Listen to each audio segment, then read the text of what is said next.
बायकांमध्ये 80 सेंटीमीटर पेक्षा मोठा घेर आणि पुरुषांमध्ये 90 सेंटीमीटर पेक्षा मोठा घेर, ह्याला मोठं पोट म्हटलं जातं. जर तुमचं पोट मोठं असेल तर पहिली घडणारी घटना असते ती म्हणजे की तुमचं लिव्हर फॅटी होत जातं. पोट एका दिशेने मोठं होत नाही, ते सगळ्या दिशांनी मोठं होतं, गोल वर खाली सगळीकडे. ऑटोमॅटिकली लघवीच्या संडासच्या जागी दाब पडतो. तुम्हाला कळतं की मला घाई होतीये लघवीची, मला कंट्रोल होत नाहीये. त्याच वेळेला दाब पडतो तुमच्या वरच्या अवयवांवर. डीप ब्रीदिंग तुम्हाला अवघड जातं. श्वासाचा तुमचं स्पॅन कमी होतो.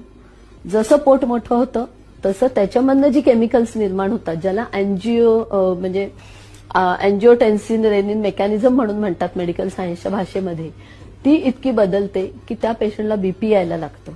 आणि जसं पोट मोठं होतं तशी त्याची पाठ खराब व्हायला लागते.